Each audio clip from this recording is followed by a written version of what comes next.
ಎಲ್ಲರಿಗೂ ನಮಸ್ಕಾರ. ಇವತ್ತು ನಾವೊಂದು ಹೊಸ ಟಾಪಿಕ್ ಜೊತೆಗೆ ನಿಮ್ಮ ಮುಂದೆ ಬಂದಿದ್ದೀನಿ. ಅದು ಏನಂದರೆ brain science study versus sleep and their management. ಅಂದ್ರೆ ಸ್ಟಡಿ ಮ್ಯಾನೇಜ್ಮೆಂಟ್ ಇರ್ಬೋದು, ಸ್ಲೀಪ್ ಮ್ಯಾನೇಜ್ಮೆಂಟ್ ಇರ್ಬೋದು.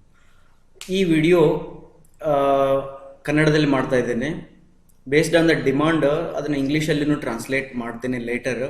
ಆಮೇಲೆ ಹಿಂದಿಯಲ್ಲಿ ಬೇಕಾದ್ರೆ ಮಾಡ್ತೀನಿ.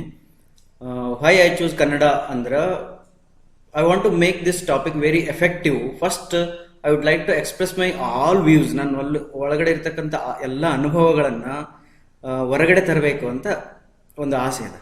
ಆ ಎಲ್ಲ ಅನುಭವಗಳನ್ನು ಹೊರಗಡೆ ತರಬೇಕಾದ್ರೆ ಮಾತೃಭಾಷೆ ಅದಕ್ಕೆ ಸಹಕಾರಿಯಾಗಿರ್ತದೆ. ಆದ್ದರಿಂದ ಇದನ್ನು ಕನ್ನಡದಲ್ಲಿ ಮಾಡ್ತಾ ಇದ್ದೀನಿ. ಓಕೆ, ಇದು ದೇರ್ ಆರ್ ಮೆನಿ ಚಾಲೆಂಜಸ್. ಪ್ರತಿಯೊಬ್ಬ ವಿದ್ಯಾರ್ಥಿಗೂ ಕೂಡ, ವಿದ್ಯಾರ್ಥಿ ಅಂದ ತಕ್ಷಣ ಓದುವ ವಿದ್ಯಾರ್ಥಿ ಅಂತಲ್ಲ, ಎಲ್ಲರಲ್ಲೂ ಆ ವಿದ್ಯಾರ್ಥಿಯ ತತ್ವ ಇರ್ತದೆ. ಫಾರ್ ಎಕ್ಸಾಂಪಲ್ ಟೀಚರ್ ಇರ್ಬೋದು, ಟೀಚರ್ನು ಕೂಡ ಒಂದಲ್ಲ ಒಂದು ಟೈಮಲ್ಲಿ ಸ್ಟೂಡೆಂಟ್ ಆಗಿರ್ತಾನೆ. ಆಮೇಲೆ ದೊಡ್ಡವರು ಇರ್ಬೋದು, ಪ್ರೌಢರು ಇರ್ಬೋದು, ಅಥವಾ ವೃದ್ಧಾವಸ್ಥೆಯಲ್ಲಿ ಹೋದ ಮೇಲೂ ಕೂಡ ಎಲ್ಲರೂ ಕೂಡ ಒಂದಲ್ಲ ಒಂದು ರೀತಿ ಸ್ಟೂಡೆಂಟ್ ಆಗ್ಲಿಕ್ಕೆ ಇಷ್ಟಪಡ್ತಾರೆ. ಬಟ್ ಸ್ಟೂಡೆಂಟ್ ಆಗ್ಲಿಕ್ಕೆ ಯಾಕೆ ಇಷ್ಟಪಡ್ತಾರೆ ಅಂದರೆ ಏನೋ ಒಂದು ಕಲಿಬೇಕು, ಒಂದು ಹೊಸ ನಾಲೆಜನ್ನು ತಗೊಳ್ಬೇಕು ಅಂತ ಒಂದು ಆಸೆ ಇರ್ತದೆ. ಬಟ್ ಕೆಲವು ಅಡಚಣೆಗಳಿರ್ತಾವೆ. ಆ ಅಡಚಣೆಗಳು ಏನಂತಂದ್ರೆ ನಮ್ಮ ಬಾಡಿ ಲ್ಯಾಂಗ್ವೇಜ್ ಇರ್ಬೋದು, ನಮ್ಮ ಫುಡ್ ಹ್ಯಾಬಿಟ್ಸ್ ಇರ್ಬೋದು, ಅಥವಾ ನಮ್ಮ ದಿನನಿತ್ಯದ ಟೈಮ್ ಅಡ್ಜಸ್ಟ್ಮೆಂಟ್ ಆಗ್ಲಿಕ್ಕಿಲ್ಲ, ಆ ರೀತಿ ಇರ್ಬೋದು. ಈ ರೀತಿ ಅನೇಕ ಅಡಚಣೆಗಳಿಂದ ನಾವು ಏನನ್ನ ಕಲಿಬೇಕಂತ ಅನ್ಕೊಂಡಿರ್ತೀವಲ್ಲ ಅದನ್ನ ಕಲಿಯಕ್ಕೆ ಆಗ್ತಿರಂಗಿಲ್ಲ. ಎಲ್ಲರಿಗೂ ಫಸ್ಟ್ ರ್ಯಾಂಕ್ ಬರ್ಬೇಕಂತ ಆಸೆ ಇರ್ತದೆ, ಎಲ್ಲರಿಗೂ ಟಾಪ್ ಮಾಡಬೇಕು, ಎಲ್ಲ ಸಬ್ಜೆಕ್ಟ್ಸ್ ಒಳಗಡೆ ಔಟ್ ಆಫ್ ಔಟ್ ತಗೊಳ್ಬೇಕಂತ ಆಸೆ ಇರ್ತದೆ. ಬಟ್ ಯಾವುದೋ ಒಂದು ಕಾರಣಗಳು ಅವು ನಮಗೆ ಗೊತ್ತೇ ಇರಂಗಿಲ್ಲ. ಅಂಥ ಎಕ್ಸ್ಟ್ರಾನಿಯಸ್ ಫ್ಯಾಕ್ಟರ್ಸ್ಗಳೇನಿರ್ತಾವಲ್ಲ, ಅಂಥ ಫ್ಯಾಕ್ಟರ್ಸ್ ನಮ್ಮನ್ನೇನು ಮಾಡ್ತಾವ, ನಮ್ಮ ಎಫಿಷಿಯನ್ಸಿನ, ಈ ಸ್ಟಡಿಂಗ್ ಅಥವಾ ರೀಡಿಂಗ್ ಲರ್ನಿಂಗ್ ಎಫಿಷಿಯನ್ಸಿ ಏನೈತಲ್ಲ ಅದನ್ನು ಕಡಿಮೆ ಮಾಡ್ತದೆ. ಆ ಕಡಿಮೆ ಎಲ್ಲಿ ಆಗ್ತದ ಅದನ್ನು ಚೆನ್ನಾಗಿ ಅರ್ಥ ಮಾಡಿಕೊಂಡು ಅದನ್ನು ನಾವು ಜಾಸ್ತಿ ಹೆಂಗೆ ಇಂಪ್ರೂವ್ ಮಾಡ್ಕೋಬೇಕು ಅನ್ನೋದನ್ನು ಈ ವಿಡಿಯೋದೊಳಗಡೆ ಹೇಳಲಿಕ್ಕೆ ಇಷ್ಟಪಡ್ತೀನಿ. Very very very effective. ಆಮೇಲೆ it is applicable for all. ಎಲ್ಲರೂ ಕೂಡ ಇದನ್ನು ಅರ್ಥ ಮಾಡ್ಕೊಳ್ತಕ್ಕಂಥ ವಿಷಯ ಆಗಿರ್ತದೆ. Okay, first content. ಇಲ್ಲಿ ನಾ ಏನು ಹೇಳ್ತಿದ್ದೇನೆ ಅಂತಂದ್ರೆ ಬ್ರೈನ್ ಅಂದ್ರೆ ಏನು, ಮತ್ತು ಅದರೊಳಗಡೆ ಯಾವ ರೀತಿ ಅದು ಬ್ರೈನ್ ಕೆಲಸ ಮಾಡ್ತದ. ಆಮೇಲೆ ಸ್ಲೀಪ್ ಮ್ಯಾನೇಜ್ಮೆಂಟ್, ನಿದ್ದೆ ಡೇಂಜರಸ್ ಥಿಂಗ್. ಯೋಗಿಗಳಿಗೂ ಕಾಡ್ತದ, ಭೋಗಿಗಳಿಗೂ ಕಾಡ್ತದ, ಮತ್ತೆ ವಿದ್ಯಾರ್ಥಿಗಳಿಗೂ ಕಾಡ್ತದ, ವೃದ್ಧರಿಗೂ ಕಾಡ್ತದ, ಸಣ್ಣವರಿಗೂ ಕಾಡ್ತದ. ಪ್ರತಿಯೊಬ್ಬರಿಗೂ ಕೂಡ ಈ ನಿದ್ದೆ ಅನ್ನೋದೇನದಲ್ಲ ಅದು ಒಂದು ರೀತಿ ಕಾಡ್ತಾ ಇದೆ. ಬಟ್ ರಿಯಲಿ ಸ್ಲೀಪ್ ಅಂದ್ರೆ ಏನು, ಅದು ನಿದ್ರೆ ಅಂದ್ರೆ ಏನು, ಅದರಲ್ಲಿ ನಾವು ಏನು ಮಾಡ್ತೀವಿ ಅದನ್ನ ಎಕ್ಸಾಕ್ಟ್ಲಿ ನಾವು ತಿಳ್ಕೊಬೇಕಾಗಿದೆ. ಆದಮೇಲೆ ಅದ್ರ ಮೇಲೆ ನಮ್ಗೆ ದ್ವೇಷ ಇರ್ಬೋದು, ಅಥವಾ ಅದನ್ನು ನಾವು ಇಷ್ಟಪಡ್ತಿರ್ಬೋದು. ಅದರಿಂದ ನಾವು ಜಾಸ್ತಿ ಅಂದರೆ ನಮ್ಮ ದಿನನಿತ್ಯದ ಚಟುವಟಿಕೆಗಳೊಳಗೆ ಸ್ಫೂರ್ತಿಯನ್ನು ನಾವು ನಿದ್ದೆಯಿಂದ ಯಾವ ರೀತಿ ತಗೊಳ್ಬೋದು, ಪಾಸಿಟಿವ್ ವಿಟಿನ ಹೆಂಗೆ ನೋಡೋದು. ಹೌದಾ, ನಿದ್ದೆಯನ್ನು ಏನಂತಾರಲ್ಲ, ಅದೊಂದು ನಿದ್ದೆಯನ್ನು ಗೆದ್ದರೆ ಎಲ್ಲವನ್ನು ಗೆದ್ದಂಗೆ ಅಂತಾರೆ. ನಿದ್ದೆಯನ್ನು ಗೆಲ್ಲೋದು ಅಂತಂದ್ರೆ ನಿದ್ದೆ ಮಾಡದೇ ಇರೋದಂತಲ್ಲ, ನಿದ್ದೆ ಹೇಗಿರ್ತದ ಅಂತಾರೆ ಅದನ್ನ ಅರ್ಥ ಮಾಡ್ಕೊಳ್ಳೋದು. ಒಂದು ಗಾದೆ ಮಾತಿದೆ ನೋಡಿ, ಊಟ ಬಲ್ಲವನಿಗೆ ರೋಗವಿಲ್ಲ, ಮಾತು ಬಲ್ಲವನಿಗೆ ಜಗಳವಿಲ್ಲ ಅಂತ. ಇಲ್ಲಿ ಹಿಂಗೆ ಹೇಳಿಲ್ಲಲ್ಲ, ಊಟ ಮಾಡಿದವನಿಗೆ ರೋಗವಿಲ್ಲ, ಮತ್ತು ಊಟ ಮಾಡಿದವನಿಗೆ ರೋಗವಿಲ್ಲ, ಮಾತನಾಡಿದವನಿಗೆ ಜಗಳವಿಲ್ಲ ಅಂತ ಹೇಳಿಲ್ಲ. ಊಟ ಮಾಡಿದವನಿಗೆ ಅಂದಿಲ್ಲ ಅವರು. ಹಂಗೆ ಊಟ ಬಲ್ಲವನಿಗೆ ಅಂತಂದ್ರೆ, ಬಲ್ಲದಂದ್ರೆ ಎಷ್ಟು ತಿನ್ಬೇಕು ಎಷ್ಟು ತಿನ್ಬಾರ್ದು, ಹಂಗೆ ಮಾತು ಬಲ್ಲವನಿಗೆ ಜಗಳವಿಲ್ಲ. ಹಂಗೇನೆ ನಿದ್ದೆ ಅಂದ್ರೆ ಏನು ಅಂತ ನಾವು ಬಲ್ಲಬೇಕು. ನಿದ್ದೆ ಕಡಿಮೆ ಮಾಡೋದೂ ಸೊಲ್ಯೂಷನ್ ಅಲ್ಲ, ನಿದ್ದೆ ಚಲೋ ಅಂತೇಳಿ ಜಾಸ್ತಿ ಮಾಡೋದು ಸೊಲ್ಯೂಷನ್ ಅಲ್ಲ. ಇದ್ರ ಬಗ್ಗೆ ನಾವು ಚೆನ್ನಾಗಿ ತಿಳ್ಕೊಳ್ಳೋದು. ಆಮೇಲೆ ಸೆಕೆಂಡ್ ಥಾಟ್ ಏನಂತಂದ್ರೆ ಮೆಡಿಟೇಷನ್ ಅಂತ ಬರ್ತದೆ. ಇದೊಂಥರ ವಿಚಿತ್ರವಾದಂಥ ವರ್ಡ್. ನಾನು ರಿಯಾಲಿಟಿನ ಹೇಳ್ತಿದ್ದೀನಿ, ವಿಚಿತ್ರವಾದಂಥ ವರ್ಡ್. ಯಾರೇ ಮೆಡಿಟೇಷನ್ ಮಾಡ್ತಾರೋ ಅಂದ್ರೆ ಅವ್ರು ಗ್ರೇಟ್ ಅಂತ ನಾವು ನೋಡ್ತೀವಿ. ನಾವು ಮೆಡಿಟೇಷನ್ ಮಾಡೋಣ ಅಂತ ಕುಂತ್ಕೊಂಡ್ರೆ 1 ತಾಸು ಕೊಡ್ತೀವಿ, 2 ತಾಸು ಕುಂದಿರ್ತೀವಿ, ಟೈಮ್ ವೇಸ್ಟ್ ಅಂತ ನಮ್ಗದು ಫೀಲ್ ಆಗ್ತದೆ. ಖರೇನಾ? ಕೂಡ್ತೀವಿ, ಮನಸ್ಸು ಕಾನ್ಸಂಟ್ರೇಟ್ ಆಗಂಗಿಲ್ಲ, ಸುಮ್ಮ ಹಿಂಗೆ ಕುಂತ್ಕೊಂಡ್ಬಿಡ್ತೀವಿ, 1 ತಾಸು 2 ತಾಸು ಆಗ್ತದೆ, ಟೈಮ್ ವೇಸ್ಟ್ ಅಂತ ಅನ್ಸುತ್ತೆ. ಯಾರಾದರೂ ಕೇಳಿದಾಗ ಮೆಡಿಟೇಷನ್ ಮಾಡಿದ್ರೆ ಮಾಡಿದೀವಿ ರೀ, ಭಾಳ ಚಲೋ ಅನ್ಸುತ್ತೆ ರೀ, ರಿಯಲಿ ಭಾಳ ವೆರಿ ಗುಡ್ ಫೀಲಿಂಗ್ ಬರ್ತದೆ ರೀ, ಎನರ್ಜಿ ಫೀಲ್ ಆಗ್ತದೆ, ಹಂಗಾಗ್ತದೆ ಹಿಂಗಾಗ್ತದೆ ಅಂತ ಫುಲ್ಲು ಹೇಳ್ತೀವಿ. ಬಟ್ ರಿಯಾಲಿಟಿ ಒಳಗಡೆ ಮೆಡಿಟೇಷನ್ಲಿಂದ ನಿಜವಾಗ್ಲೂ ಭಾಳ ಕಡಿಮೆ ಜನರಿಗೆ ಅದರದ್ದು ಎಫೆಕ್ಟ್ ತಿಳಿದಿರ್ತೈತಿ. ಬಟ್ ಉಳಿದಿದ್ದೆಲ್ಲ ಏನಂತಂದ್ರೆ ಮರ್ಯಾದೆ ಉಳಿಸ್ಕೊಳಕ್ಕೋಸ್ಕರ ಭಾಳ ಚೆನ್ನಾಗಿ ಮಾಡ್ತಿದ್ವಿ ಮೆಡಿಟೇಷನ್, 1 ತಾಸು 2 ತಾಸು ಅಂತ ಹೇಳ್ತೀವಿ. ಬಟ್ 1 ತಾಸು 2 ತಾಸು ಒಳಗಡೆ ಏನಾಗಿರ್ತಾ ಅಂತ ಆ ವ್ಯಕ್ತಿಗೆ ಮಾತ್ರ ಗೊತ್ತಿರ್ತದೆ. ಇದು ನನ್ನ ಎಕ್ಸ್ಪೀರಿಯನ್ಸ್ನು ಕೂಡ ಹೌದು. ಇನಿಷಿಯಲಿ ನಾನು ಮೆಡಿಟೇಷನ್ ಮಾಡಬೇಕಾದಾಗ ನಿಜವಾಗ್ಲೂ 1 ತಾಸು 2 ತಾಸು ಕೂಡ್ತಿದ್ವಿ. ಬಟ್ ಆ 2 ತಾಸು 1 ತಾಸು ವೇಸ್ಟ್ ಒಳಗನೆ ಹೋಗ್ತಾ ಇತ್ತು. ಆಮೇಲೆ ನಾ ಅರ್ಥ ಮಾಡಿಕೊಂಡೆ ಮೆಡಿಟೇಷನ್ ಅಂದ್ರೆ ಅದ್ರೊಳಗಡೆ ಏನದ ಅಂತೇಳಿ. ಅವಾಗ ನಮ್ಗೆ ಏನು ತಿಳಿತದ, ನೀವು 5 ನಿಮಿಷ ಕೂತ್ಕೊಳ್ರಿ, 1 ನಿಮಿಷ ಕೂತ್ಕೊಳ್ರಿ, ಬರೀ 30 ಸೆಕೆಂಡ್ಸ್ ಕೂತ್ಕೊಳ್ರಿ, ಅದರಲ್ಲಿಂದ ಟ್ರೆಮಂಡಸ್ ಎನರ್ಜಿನ ಪಡಿಬೋದಾಗುತ್ತೆ. ಮೆಡಿಟೇಷನ್ ತಾಸುಗಟ್ಟಲೆ ಮಾಡೋಂಥದ್ದಲ್ಲ ಅದು. Just you do it for 15 seconds. 15 second meditation ಮಾಡಿರಿ, 30 ಸೆಕೆಂಡ್ಸ್ ಮಾಡಿರಿ. ಹೌದಾ? ಅದ್ರ ಬಗ್ಗೆನೂ ಸ್ವಲ್ಪ ಚೆನ್ನಾಗಿ ನೋಡೋಣ. ಆಮೇಲೆ ನಮ್ಮ ಮನಸ್ಸು ಅಂತ ಹೇಳ್ತೀವಲ್ಲ, ಅದ್ರದ್ದು ಲ್ಯಾಂಗ್ವೇಜ್ ಏನದ, ಅಥವಾ ನಮ್ಮ ಬಾಡಿ ಒಳಗಡೆ ನಮ್ಮ ಮನಸ್ಸದ, ಮನಸ್ಸನ್ನು ಯಾವ ರೀತಿ ವರ್ಕ್ ಮಾಡ್ತದೆ ಅದನ್ನು ಸ್ವಲ್ಪ ನೋಡೋಣ. ಇದನ್ನೆಲ್ಲದನ್ನು ಇಂಪ್ರೂವ್ಮೆಂಟ್ ಮಾಡ್ಕೊಳೋದು ಹೆಂಗೆ ಅಂತೇಳಿನೂ ನಾವು ಸ್ವಲ್ಪ ಕಾನ್ಸಂಟ್ರೇಟ್ ಮಾಡೋಣ. ಅರ್ಥ ಆಯ್ತಾ? ನೆಕ್ಸ್ಟ್, ಈ ವಿಷಯದ ಮೇಲೆ ಬಹಳ ಜನರಿಗೆ ಕ್ವಶನ್ಸ್ ಇರ್ತದೆ. ಬೇಡ, ಕ್ವಶನ್ಸ್ ಅನ್ನೋದು ಬೇಡ, ಚಾಲೆಂಜಸ್ ಇರ್ತದೆ. ಏನಂತಂದ್ರೆ ಹೆಂಗೆ ಸ್ಟಡಿ ಮಾಡಬೇಕು, ಅಥವಾ ಟೀಚರ್ಸ್ ಇದ್ರೆ ಹೆಂಗೆ ಟೀಚ್ ಮಾಡಬೇಕು, ಅಥವಾ ಹೆಂಗೆ ಇನ್ನೊಬ್ರಿಗೆ ತಿಳಿಸಿ ಹೇಳಬೇಕು, ಹೆಂಗೆ ನಾವು ತಿಳ್ಕೋಬೇಕು. ಅಥವಾ ಸೆಕೆಂಡ್ ಕ್ವಶನ್, ಓದೋದು ಬರೆಯೋದು, ಇವೆರಡು important parameters for a student. ಹೌದಾ? ಹೌ ಟು ರೀಡ್ ಇರ್ಬೋದು, ವೆನ್ ಟು ರೀಡ್ ಇರ್ಬೋದು, ಇವೆರಡು ಕ್ವಶನ್ಸ್. ಆಮೇಲೆ how much time we need to read, ಎಷ್ಟೊತ್ತು ಓದಬೇಕು, ಇವು ಯಾರು ಹೇಳಂಗೇ ಇಲ್ಲ. ಎಲ್ಲರೂ ಏನು ಹೇಳ್ತಾರೆ, ಓದು ಓದು ಓದು ಓದು ಅಂತ ಹೇಳ್ತಾರೆ. ಬಟ್ ಎಷ್ಟೊತ್ತು ಓದಬೇಕು, ಯಾವಾಗ ಓದಬೇಕು, ಯಾಕೆ ಓದ್ಬೇಕು ಗೊತ್ತಾಗಿದೆ. ಚಲೋ ಆಗ್ಬೇಕಂದ್ರೆ ಏನೋ ಚಲೋ ಮಾರ್ಕ್ಸ್ ತೊಗೋಬೇಕು ಇರ್ಬೋದು, ನಾಲೆಜ್ ಪಡ್ಕೋಬೇಕು ಅನ್ನೋದು ಅದ್ರ ಸಲ ಓದಬೇಕು. ಬಟ್ ಎಷ್ಟು ಓದಬೇಕು, 1 ತಾಸಿಗೆ ಎಷ್ಟೊತ್ತು ಅಥವಾ 1 ದಿನಕ್ಕೆ ಎಷ್ಟು ಸತಿ ಓದಬೇಕು, ಹೆಂಗೆ ಓದಬೇಕು, ಕುಂತ್ಕೋಬೇಕು ಹೆಂಗೆ, ಓದೋದಕ್ಕೆ ಪೂರಕವಾಗಿರ್ತಕ್ಕಂಥ ಆಹಾರ ವಿಧಾನಗಳು ಹೆಂಗದವ, ಓದೋದಕ್ಕೆ ಪೂರಕವಾಗಿರ್ತಕ್ಕಂಥ ಆಸನಗಳು ಯಾವಿದಾವ, ಇವುಗಳ ಬಗ್ಗೆ ನಾವು ಅದನ್ನು ಕೂಡ ಒಂದು ಸ್ವಲ್ಪ ಕಲಿಬೇಕು. ಕಲ್ತಾಗ ಏನಾಗ್ತದ, ನಮ್ಗೆ ಅದ್ರ ಮೇಲೆ ಇಂಟ್ರೆಸ್ಟ್ ಜಾಸ್ತಿ ಬೆಳವಣಿಗೆ ಆಗ್ತದೆ. ಇಲ್ಲ ಅಂತಂದರೆ ಜಸ್ಟ್ ಅದು ಹೇಳೋಶಾಸ್ತ್ರ ತಿನ್ನೋದು ಬದ್ನಿಕಾಯಿ ಅಂತಾರಲ್ಲ, ಹಂಗೆ ಜಗತ್ತಿನಾಗ ಎಲ್ಲರೂ ಹೇಳ್ತಾರೆ, reading makes us very great, reading makes us very talented, ಅದು the very brilliant persons can become ಹಂಗೆ ಹಿಂಗೆ ಏನೋ ಒಂದು ಹೇಳ್ತಾರೆ. ಬಟ್ ಇವೆಲ್ಲ ಓದೋದ್ರಿಂದ ಆಗ್ತದೆ ಅಂದಮೇಲೆ ಓದೋದಕ್ಕೂ ಒಂದು ಪ್ರೊಸೀಜರ್ಸ್ ಬೇಕಲ್ಲ, ಅದನ್ನು ನಾವು ನೋಡೋಣ ಹೆಂಗಿರ್ತದೆ. How to recall, very important thing, ಮುಂದೆ ಹೇಳ್ತೀನಿ. Then when to sleep, how much time we need to sleep, what to eat to improve memory power. ದೊಡ್ಡ ಕ್ವಶನ್ ಅಲ್ಲದು, ಚಾಲೆಂಜ್. ಎಷ್ಟೋ ಮಂದಿಗೆ sir I have a doubt ಅಂತಾರೆ. That is not exactly doubt, that is a challenge. ಯಾಕಂದ್ರೆ ಅದು ನಾವು ಅರ್ಥ ಮಾಡಿಕೊಂಡು ಇದು ಮಾಡ್ಬೇಕು. What is meditation? ಭಾಳ ಮಂದಿ ಅದ್ರ ಜಗತ್ತೊಳಗಡೆ ಎಲ್ಲರೂ ಒಂದೊಂದು ಡೆಫಿನಿಷನ್ಸ್ ಹೇಳ್ತಾರೆ. ಈಗ ನಾನು ಅದರೊಳಗೆ ಒಬ್ಬನೇ, ನಾನು ಒಂದು ಡೆಫಿನಿಷನ್ ಹೇಳ್ತೀನಿ. ಒಟ್ಟು ಏನಾಗ್ತದೆ ನೋಡು, ಒಟ್ಟು ಹೋಗೋದಂಗೆ. How meditation helps us to improve memory power. Why can't I sit at one place for hours together. ಎಲ್ಲರಿಗೂ ಏನು ಖುಷಿ ಇರ್ತದೆ ಅಂದ್ರೆ, ಯಾರೋ ಒಬ್ಬ ವ್ಯಕ್ತಿ, ನಿಮ್ಮ ರೂಮ್ಮೇಟ್ ಇರ್ಬೋದು, ಯಾರೋ ಇರ್ಬೋದು, ಅವ್ನು 3 ತಾಸು 4 ತಾಸು ಒಂದೇ ಕಡೆ ಕುಂತು ಓದಾಕತ್ತಾನೆ ಅಂದ್ರೆ ಅವ್ನು ನೋಡಿ ನಾನು ಯಾವಾಗಪ್ಪ ಹಿಂಗೆ ಕುಂತ್ಕೊಂಡು ಓದಲಿ ಅಂತ ಅನಿಸುತ್ತೆ. ನಮ್ಗೆ ಅರ್ಧ ತಾಸಿಗೆ ನಿದ್ದೆ ಬರೋದು, ಅರ್ಧ ತಾಸಿಗೆ ಮೈಕೈ ಬ್ಯಾನ್ ಆಗೋದು, ಇವೆಲ್ಲ ಸ್ಟಾರ್ಟ್ ಆಗ್ತದೆ. ಹೌದಾ? ಬಟ್ ಯಾರೋ ಒಬ್ಬ ಓದ್ತಾ ಇದ್ದಾನೆ, ಒಂದು 3 ತಾಸು ಒಂದೇ ಕಡೆ ಕುಂತು ಓದ್ತಾನೆ ಅಂದ್ರೆ ಮಿರಾಕಲ್ ಮಾಡ್ದಂಗೆ. ಬಟ್ ಅದನ್ನು ನಾವು ಹೆಂಗೆ ಅಚೀವ್ ಮಾಡೋದು? ಆಮೇಲೆ why I get bored when I open a book.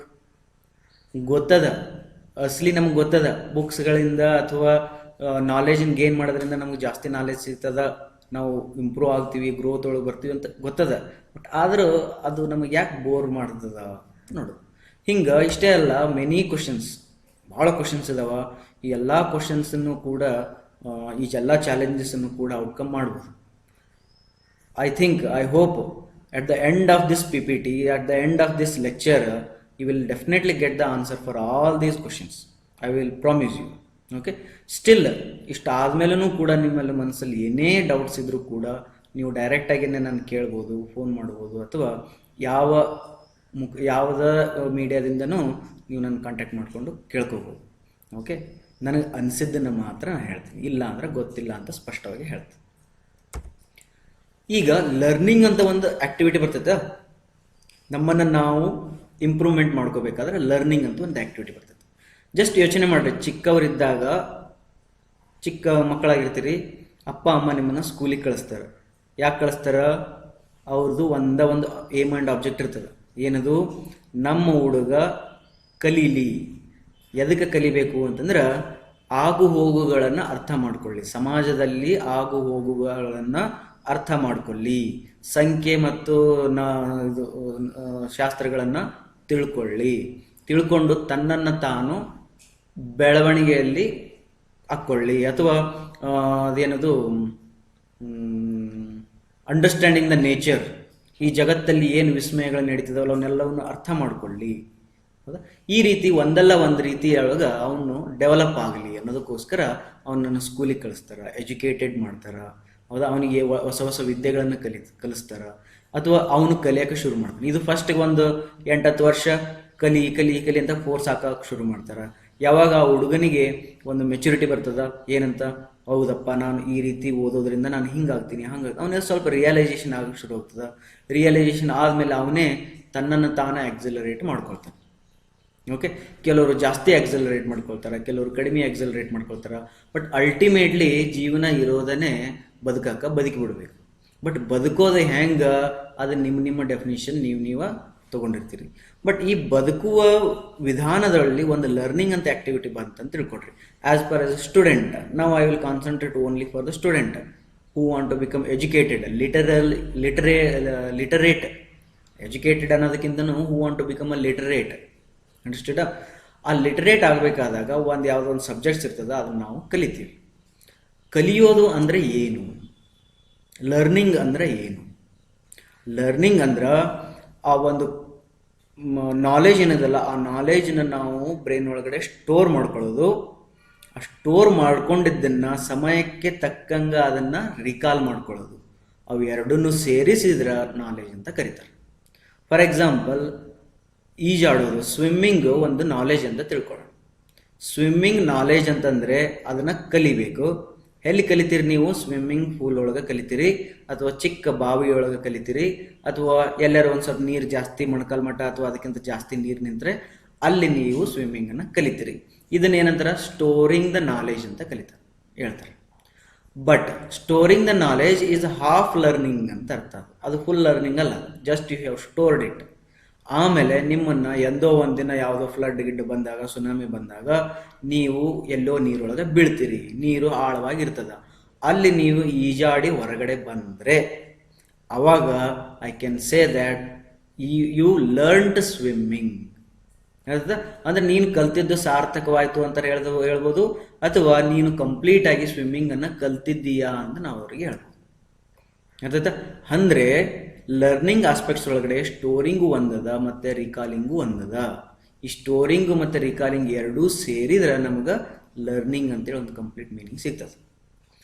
But ನಾವು ಈಗಿನ ಸಿಸ್ಟಮ್ ಒಳಗಡೆ, ಈಗಿನ ಎಜುಕೇಷನ್ ಸಿಸ್ಟಮ್ ಒಳಗಡೆ ಲರ್ನಿಂಗ್ ಪ್ರೊಸೆಸ್ ಒಳಗಡೆ ಸ್ಟೋರಿಂಗ್ ಎಷ್ಟು ಪರ್ಸೆಂಟ್ ಅದ, ರಿಕಾಲಿಂಗ್ ಎಷ್ಟು ಪರ್ಸೆಂಟ್ ಅದ ನೀವು ನೋಡ್ಕೋಬೇಕು. ಫಾರ್ ಎಕ್ಸಾಂಪಲ್, ಸ್ಟೋರೇಜಿಗೆ ನಿಮ್ಮಲ್ಲಿ ಏನು ಮಾಡ್ತಾರೆ, ನಿಮ್ಮ ಬ್ರೈನ್ ಒಳಗಡೆ ಅಥವಾ ಸ್ಟೂಡೆಂಟ್ಸ್ ಇದ್ದರೆ ನಿಮ್ಮ ಬ್ರೈನ್ ಒಳಗಡೆ ಅನೇಕ ನಾಲೆಜ್ಗಳನ್ನು ತುಂಬುತ್ತಾರೆ. ಒಂದೊಂದು ಸೆಮಿಸ್ಟ್ರಿಗೆ 6 ಸಬ್ಜೆಕ್ಟ್ ರಂಗೆ 8 ಸೆಮಿಸ್ಟರ್ ಇರ್ಬೋದು. MBBSನವ್ರಿಗೆ 10 ಸೆಮಿಸ್ಟರ್ ಇರ್ಬೋದು, ಆರ್ಕಿಟೆಕ್ಚರ್ನ 10 ಸೆಮಿಸ್ಟರ್ ಇರ್ಬೋದು, BA/BSc ಅವ್ರಿಗೆ 6 ಸೆಮಿಸ್ಟರ್ ಇರ್ಬೋದು, ಅಥವಾ PUC ಎಲ್ಲ. ಬಟ್ ಎಲ್ಲರಿಗೂ ಏನು ಮಾಡ್ತಾರೆ, 6 ಸಬ್ಜೆಕ್ಟ್ಸ್ ಅಂತೇಳಿ ದಿನಕ್ಕೆ 5 ಕ್ಲಾಸ್ 6 ಕ್ಲಾಸ್ ಹಾಕಿ ಕ್ಲಾಸ್ ರೂಮು ಅಥವಾ ವಿಡಿಯೋಸು ಏನೇನೋ PDF ಕೊಟ್ಟು ನಿಮ್ಗೆ ಏನು ಮಾಡ್ತಾರೆ, ಸ್ಟೋರ್ ಮಾಡ್ತಾರೆ. ಅರ್ಥಾಯ್ತಾ? ಈ ಸ್ಟೋರ್ ಮಾಡಿದ ಮೇಲೆ ಅದನ್ನು ನೀವು ರಿಕಾಲ್ ಮಾಡಬೇಕು. ರಿಕಾಲ್ ಎಷ್ಟು ಜನ ಮಾಡ್ತಾರ? ರಿಕಾಲ್ ಮಾಡೋದಕ್ಕೆ ನಿಮ್ಮ ಹತ್ರ ಸಾಧನಗಳೇನದ? ಸ್ಟೋರ್ ಮಾಡಲಿಕ್ಕೆ ಸಾಧನಗಳೇನದವ? ಕ್ಲಾಸ್ ರೂಮ್ಸ್ ಅದ, ವಿಡಿಯೋಸ್ ಅದ, ರೀಡಿಂಗ್, ರೈಟಿಂಗ್, ಲಿಸ್ನಿಂಗ್, ರಿಪೀಟಿಂಗ್, ಇವೆಲ್ಲ ಮಾಡಿ ನೀವೇನು ಮಾಡೋದು, ಸ್ಟೋರ್ ಮಾಡ್ಕೊಂಡ್ರಿ. ಬಟ್ ಸ್ಟೋರ್ ಮಾಡ್ಕೊಂಡಿದ್ದು ಒಳಗಡೆ ಅದನೋ ಇಲ್ಲೋ ಅಂತೇಳಿ ನಿಮ್ಮಷ್ಟಕ್ಕೆ ನೀವಾದರೂ ಚೆಕ್ ಮಾಡ್ಕೋಬೇಕು. ನಮ್ಮ ಮೇಲಾದರೂ ಡಿಪೆಂಡ್ ಆಗಬೇಕು. If you are depending on us ಅಂದ್ರೆ ಟೀಚರ್ಸ್ ಮೇಲೆ ಡಿಪೆಂಡ್ ಆಗಿದ್ರೆ ನಾವು ಎಕ್ಸಾಮ್ಸ್ ಕಂಡಕ್ಟ್ ಮಾಡ್ತೀವಿ, MCQs ಕ್ವಶನ್ ಪೇಪರ್ಸ್ ತಯಾರು ಮಾಡ್ತೀವಿ, ವೈವಾಸ್ ತಯಾರು ಮಾಡ್ತೀವಿ, ಅಥವಾ ಲ್ಯಾಬ್ ಒಳಗಡೆ ಎಕ್ಸ್ಪೆರಿಮೆಂಟ್ ಮಾಡಂತ ಬಿಡ್ತೀವಿ, ಅಥವಾ ಪ್ರೊಜೆಕ್ಟ್ ಮಾಡಂತ ಬಿಡ್ತೀವಿ. ಈ ರೀತಿ ಮಾಡಿ ನಿಮ್ಮಿಂದ ರಿಕಾಲನ್ನು ಎಕ್ಸ್ಪೆಕ್ಟ್ ಮಾಡ್ತೀವಿ. ಹೌದಾ? ಬಟ್ ಕರೆಂಟ್ ಸಿಸ್ಟಮ್ ಏನದಲ್ಲ, ಎಜುಕೇಷನ್ ಸಿಸ್ಟಮ್ ಒಳಗಡೆ ಸ್ಟೋರಿಂಗಿಗೆ ಜಾಸ್ತಿ ಒತ್ತು ಕೊಡ್ತಾ ಇದ್ದೀವಿ, ರಿಕಾಲಿಂಗಿಗೆ ಕಡಿಮೆ ಒತ್ತು ಕೊಡ್ತಾ ಇದ್ದೀವಿ. ಆಮೇಲೆ ನಮ್ಮ ಬ್ರೈನೂ ಕೂಡ ಹಂಗೆ ವರ್ಕ್ ಮಾಡ್ತದ. ಏನಂತಂದ್ರೆ ಸ್ಟೋರೇಜು ಜಲ್ದಿ ಮಾಡ್ಕೊತದ, ರಿಕಾಲ್ ಮಾಡಬೇಕಾದಾಗ ಸ್ವಲ್ಪ ಟಫ್ ಆಗ್ತದ. ಅರ್ಥ? ಇದು ಇಲ್ಲಷ್ಟೇ ಅಲ್ಲ, ಇಡೀ ಜಗತ್ತೊಳಗಡೆ ಎಲ್ಲೇ ಹೋಗ್ರಿ, ಯಾವುದೇ ನ್ಯಾಚುರಲ್ ಲಾ ತೊಗೊಳ್ರಿ, ಸ್ಟೋರೇಜ್ ಏನಿರ್ತದಲ್ಲ ಸಮ್ವಾಟ್ ಈಸಿ ಆಗ್ತದ. ಬಟ್ ರಿಕಾಲಿಂಗ್ ಏನೈತಲ್ಲ ಅದು ಸ್ವಲ್ಪ ಟಫ್ ಆಗ್ತದ. ಓಕೆ, ಇಲ್ಲಿ ಸ್ಟೋರೇಜ್ಗೋಸ್ಕರ ಒಂದು ಎಕ್ಸಾಂಪಲ್ ನಾವು ಕನ್ಸಿಡರ್ ಮಾಡೋದಂದ್ರೆ, ಒಂದು ಸಬ್ಜೆಕ್ಟಿಗೆ ಒಂದು 50 hours 60 hours ಟೀಚಿಂಗ್ ಹವರ್ಸ್ ಅಂತೇಳಿ ಯೂನಿವರ್ಸಿಟಿಯವ್ರು ಫಿಕ್ಸ್ ಮಾಡ್ತಾರೆ. ಬಟ್ ಅದೇ ರಿಕಾಲಿಂಗ್ ಎಕ್ಸಾಮ್ಸ್ ರಿಕಾಲ್ ಚೆಕ್ ಮಾಡ್ಬೇಕು ಹುಡುಗಂದು ಅಂತಂದ್ರೆ 3 ತಾಸಿಂದ ಎಕ್ಸಾಮ್ ತೊಗೊತಾರ. ಆ 3 ತಾಸು ಒಳಗಡೆ ಅವನ್ನೆಲ್ಲವನ್ನು ರಿಕಾಲ್ ಮಾಡಬೇಕು. 50 ತಾಸು ಒಳಗೆ ಕಲ್ತಿದ್ದನ್ನು 3 ತಾಸು ಒಳಗಡೆ ರಿಕಾಲ್ ಮಾಡಬೇಕು. ಇದು ಭಾಳ ಟಫ್ ಆಗ್ತದೆ. ಅದ್ರ ಸಲುವಾಗಿ ನಿಮ್ಮಷ್ಟಕ್ಕೆ ನೀವೇ ಒಂದಿಷ್ಟು ಕೆಲವು ಪ್ಲ್ಯಾನ್ಸ್ ಹಾಕೋಬೇಕು. ಏನಂದ್ರೆ ಕಾಲೇಜ್ ಒಳಗಡೆ ಸ್ಕೂಲ್ ಒಳಗಡೆ ಕುಂತ್ಕೊಂಡು ಕಲ್ತ ಮೇಲೆ ಮನೆಗೆ ಬಂದು ಅದನ್ನು ರಿಕಾಲ್ ಮಾಡಬೇಕು. ಆಯ್ತಲ್ಲ, ಅವ್ರು 1 ತಾಸು ಕಲಿಸಿದ್ರು, ನೀವು ಮನೆಯೊಳಗೆ ಬಂದು 1 ತಾಸು ರಿಕಾಲ್ ಮಾಡೋದು ಕಲ್ತ್ರಿ. ಮತ್ತು ನೆಕ್ಸ್ಟ್ ಡೇ ಅವ್ರು ಏನೋ ಕಲಿಸ್ತಾರ, ಮತ್ತು ಮನೆಗೆ ಬಂದು ಅದನ್ನು ಬರೀರಿ ಅಥವಾ ಓದ್ರಿ ಅಥವಾ ಇನ್ನೊಬ್ರಿಗೆ ಹೇಳ್ರಿ. ಹೌದಾ? ಲೈಕ್ ದ್ಯಾಟ್ ನೀವೇನು ಮಾಡಬೇಕು, ರಿಕಾಲ್ ಮಾಡೋದು ಕಲಿಬೇಕು. 50-50 ಆಗಬೇಕು. ಅರ್ಥಾಯ್ತಾ? ಬ್ರೈನಿಗೆ ಅಕಸ್ಮಾತಾಗಿ ನೀವು ಬರೀ ಸ್ಟೋರ್ ಮಾಡೋದಕ್ಕೆ ಜಾಸ್ತಿ ಒತ್ತು ಕೊಟ್ಟು ರಿಕಾಲ್ ಮಾಡೋದಕ್ಕೆ ಕಡಿಮೆ ಒತ್ತು ಕೊಟ್ಟಾಗ ಪರಿಸ್ಥಿತಿ ಏನಾಗುತ್ತೆ ಅಂದ್ರೆ ಈ ಎಕ್ಸಾಮ್ ಅನ್ನೋದನ್ನು ನೋಡಿ ಅಂಜಿ ಓಡಬೇಕಾಗ್ತದೆ. ಹೆದರಿಕೆ ಆಗ್ತದೆ ಎಕ್ಸಾಮ್ ಅಂದ ತಕ್ಷಣ. ಯಾಕೆ? ಬಿಕಾಸ್ ನಾವು ನಮ್ಮ ಬ್ರೈನಿಗೆ ಪ್ರಾಕ್ಟೀಸ್ ಮಾಡಿಸಿಲ್ಲ, ರಿಕಾಲ್ ಮಾಡೋದನ್ನು ಪ್ರಾಕ್ಟೀಸ್ ಮಾಡಿಸಿಲ್ಲ.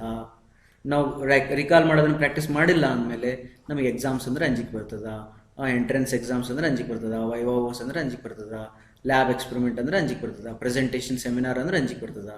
ಇವೆಲ್ಲ ಯಾಕೆ ಹುಡುಗರು ಹೆದರ್ತಾರ ಅಂತಂದ್ರೆ they are not putting much efforts to recall the things. ಅರ್ಥ ಆಯ್ತಾ? ತುಂಬೋದು ನಾವು ತುಂಬುತ್ತೀವಿ. ಟೀಚರ್ಸ್ ಎಲ್ಲರೂ ಕೂಡಿ ಕ್ಲಾಸ್ ರೂಮ್ನೊಳಗೆ ಅಷ್ಟರು ಕೂಡಿಸಿರಿ ನಿಮ್ಮನ್ನು ತುಂಬುತ್ತಾರೆ, ನಿಮ್ಮ ತಲೆಯೊಳಗೆ ತುಂಬುತ್ತಾರೆ. ಬಟ್ ಒಳಗಲಿಂದ ತಕ್ಕೊಳೋದು ನೀವೇ ತೆಗಿಬೇಕಲ್ಲ, ನಿಮ್ಮ ತಲೆ ನಾವು ಒಳಗೆ ಬಂದು ಅದನ್ನು ರಿಕಾಲ್ ಮಾಡೋಕೆ ಆಗಂಗಿಲ್ಲ. But still there are many techniques we are using. Project ಮಾಡಿಸ್ತಾರ, ಸೆಮಿನಾರ್ ಮಾಡಿಸ್ತಾರ, ಹೌದಾ, ಎಕ್ಸಾಮ್ಸು, ಇಂಟರ್ನಲ್ಸು, ಎದ್ದು ನಿಂದಿರಿಸಿ ಕ್ವಶನ್ಸ್ ಕೇಳೋದು, ಇಂಥವೆಲ್ಲ ಮಾಡಿಸ್ತಾರೆ. ಬಟ್ ಇವು ಎಫಿಷಿಯೆಂಟ್ ಆಗಂಗಿಲ್ಲ. To happen this learning complete, the one very important aspect ಏನಂತಂದ್ರೆ you should concentrate more on recalling. Because storing can become a natural into the brain, but recalling is not natural.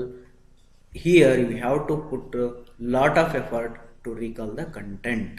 This you should not forget at all. ಅರ್ಥಾಯ್ತಾ? This is about learning. Nowadays ಒಂದು ಹೊಸ ಪದ್ಧತಿ ಬರ್ತದ, outcome based education ಅಂತೇಳಿ. ಈ outcome based education ಒಳಗಡೆ outcome ಅಂತ ಹೇಳ್ತಿದ್ದಾರೆ. ಔಟ್ಕಮ್ ಅಂದ್ರೆ ರಿಕಾಲಿಂಗ್ ಟೆಕ್ನಿಕ್. ಹಾಗಾಗಿ ಅವರು ಜಾಸ್ತಿ ರಿಕಾಲಿಂಗ್ ಟೆಕ್ನಿಕ್ ಬಗ್ಗೆ ಕಾನ್ಸಂಟ್ರೇಟ್ ಮಾಡ್ತಿದ್ದಾರೆ. ಓಕೆ, ಬಟ್ ನೀವು ಅಜ್ಜ ಆಗಿರ್ಬೋದು ಅಥವಾ ಪೇರೆಂಟ್ಸ್ ಆಗ್ಬೋದು, ನಿಮ್ಮ ಮಕ್ಕಳಿಗೆ ಅವು ಯೂಸ್ ಆಗ್ಬೋದು. ಬಟ್ ದೇರ್ ಫೋರ್ ನೀವು ಸ್ಟೂಡೆಂಟ್ ಆಗಿದ್ದರೆ ಅಥವಾ ನೀವು ಯಾವುದೇ ಒಂದು ಅಭ್ಯಾಸ ಮಾಡ್ತಾ ಇದ್ರೆ, ಯಾವುದೇ ಒಂದು ವಿದ್ಯೆಯನ್ನು ಕಲಿತಾ ಇದ್ರೆ, ವಯಸ್ಸು ಏನೇ ಇರ್ಬೋದು, ಯಾವುದೇ ಒಂದು ವಿದ್ಯೆಯನ್ನು ಕಲಿತಾ ಇದ್ದರೆ ಅದರಲ್ಲಿ ನೀವು ರಿಕಾಲಿಂಗೂ ಕೂಡ ಅಷ್ಟೇ ಟೈಮನ್ನು ಕೊಡಬೇಕು.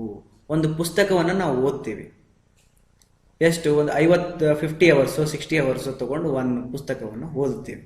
ಓದಿದ ಮೇಲೆ ಅದನ್ನು ಮುಚ್ಚಿಡ್ತೀವಿ. ಬಟ್ ಅಷ್ಟೇ 50 to 60 hours you need to give time for recalling the content. Then only you are perfect in that. ಅರ್ಥಾಯ್ತು? ನೆಕ್ಸ್ಟ್ ಇದೇನದಲ್ಲ, ಈ ಸ್ಟಡಿಂಗು, ಮೆಮೊರೈಸಿಂಗ್, ರಿಕಾಲಿಂಗ್ ಅಂತೇನು ಹೇಳ್ತೀವಲ್ಲ, ಸ್ಟಡಿ ಮಾಡೋದು, ಸ್ಟೋರ್ ಮಾಡ್ಕೊಳ್ಳೋದು ಅಥವಾ ರಿಕಾಲ್ ಮಾಡೋದು, ಇದು ಹೆಂಗೆ ಬರ್ತದ? ಇದು ಪ್ರಾಕ್ಟೀಸ್ ಮಾಡಿ ಇದ್ರೆ ಬರ್ತದೋ ಅಥವಾ ಒಂದು ಸ್ಟ್ಯಾಂಡರ್ಡ್ ಪ್ರೊಸೀಜರ್ ಅದನ್ನು? ಹೌದಾ ಸರ್? ನಾವು ಕೆಲವ್ರು ಹೇಳ್ತಿರ್ತಾರೆ, ಚಿಕ್ಕವರಿದ್ದಾಗಲಿಂದ ಓದ್ಕೋಂತ ಬರ್ತದನ, ಎಲ್ಲ ಇದ್ರೊಳಗೂ ಫಸ್ಟ್ ಬರ್ತಾ ಇದ್ದಾನ, ಹಂಗಾಗಿ ನಾವು ಮುಂದೂ ಫಸ್ಟ್ ಬರ್ತಾನೆ ಅಂದ್ರೆ ಇದನ್ನು ಪ್ರಾಕ್ಟೀಸ್ ಮಾಡ್ಕೊಂತ ಬರ್ತದನು ಅಥವಾ ಇದು ಪ್ರೊಸೀಜರ್ ಅದನ್ನು ಹಿಂಗೆ ಡೈರೆಕ್ಟಾಗಿ ಹಿಂಗೆ ಒಂದು ವೇ ಒಳಗಡೆ ಹೋದ್ರೆ ನಮ್ಗೆ ಅರ್ಥ ಆಗ್ತದ? ಅದಕ್ಕೆ ಆರ್ಟ್ ಅದನ್ನು, ಸೈನ್ಸ್ ಅದನ್ನು ಅಂತ ಕೇಳಿದರೆ ಇದು ಆ್ಯಕ್ಚುಲಿ ಎರಡೂ ಅದ. Okay, studying and memorising, recalling ಏನದ, ಎರಡೂ ಅದ. ನಿಮಗೆ ಮೊದಲಿಂದನೂ ಕೂಡ ಅದ್ರ ಮೇಲೆ ಭಾಳ ಇಂಟ್ರೆಸ್ಟ್ ಇತ್ತು, ಅದನ್ನು ನೀವು ಒಂದು ಸ್ಟಡಿಂಗ್, ಮೆಮೊರೈಸಿಂಗ್, ರಿಕಾಲಿಂಗ್ ಒಂದು ಕಲೆ ಅಂತ ತಿಳ್ಕೊಂಡಿದ್ರೆ ನೀವು ಅದನ್ನು ಎಂಜಾಯ್ ಮಾಡ್ತೀರಿ. ನಿಮ್ಗೆ ಅದು ಕಲೆ ಅಂತ ಇಲ್ಲ ಅಂತಂದ್ರೆ ದೇರ್ ಆರ್ ಸ್ಟ್ಯಾಂಡರ್ಡ್ ಪ್ರೊಸೀಜರ್ಸ್ ಅದಾವ. ಹಿಂಗೆ ಕುಂದಿರಬೇಕು, ಇದೇ ಟೈಮ್ನಾಗ ಓದಬೇಕು, ಇಷ್ಟು ಓದಬೇಕು, ಅಷ್ಟು ಓದಬೇಕು, ಹೌದಾ? ಆ ಟೈಪ್ ಅವನ್ನಷ್ಟು ಫಾಲೋ ಮಾಡಿದ್ರೆ ನೀವು ನಿಜವಾಗ್ಲೂ ಅದರೊಳಗೂ ಕೂಡ ಎಂಜಾಯ್ಮೆಂಟ್ ಬರ್ತದೆ. ಅರ್ಥ?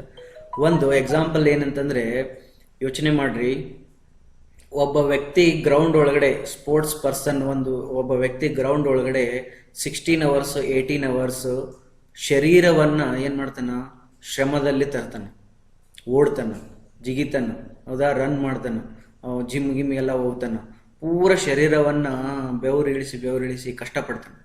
ಅವನಿಗೆ ಅದರಲ್ಲಿ ಎಂಜಾಯ್ಮೆಂಟ್ ಸಿಗ್ತದೆ, ಹೌದಾ? ಒಂದು ಪಾರ್ಟ್ ಅವನು ಮನುಷ್ಯನ, ಅವ್ನಿಗೆ ಒಂದು ಕಡೆಗೆ ಇಡ್ರಿ.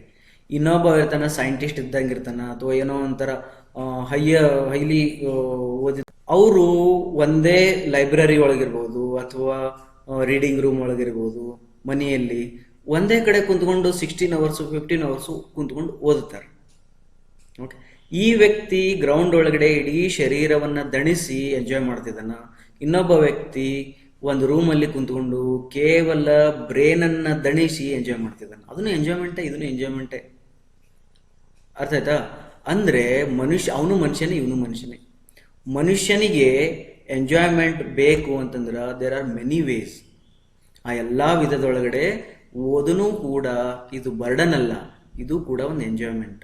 ಯಾವುದೋ ಒಂದು ಹುಡುಗ ಫುಟ್ಬಾಲ್ ಆಡ್ತಿರ್ತಾನ, ಮುಂಜಾನೆ ಸಂಜೆ ತನ 16 ತಾಸು 15 ತಾಸು, ದಿನಕ್ಕೆ 16 ತಾಸು 15 ತಾಸು ಫುಟ್ಬಾಲ್ ಆಡ್ತಾನ, ಎಂಜಾಯ್ಮೆಂಟ್ ತೊಗೊಂತಾನ. ಯಾರೊಬ್ರು ಡ್ಯಾನ್ಸ್ ಕ್ಲಾಸಿಗೆ ಹೋಗ್ತಾರ, ಮುಂಜಾನೆ ಸಂಜೆ ತನ ಡ್ಯಾನ್ಸ್ ಮಾಡ್ತಾರ, ಎಂಜಾಯ್ ಮಾಡ್ತಾರ. ಕೆಲವರು ಹಾಡು ಪ್ರಾಕ್ಟೀಸ್ ಮಾಡ್ತಾರ, ಕೆಲವರು ಮ್ಯೂಸಿಕ್ ಪ್ರಾಕ್ಟೀಸ್ ಮಾಡ್ತಾರ. ಹಂಗ ದೇರ್ ಆರ್ ಮೆನಿ ವೇಸ್.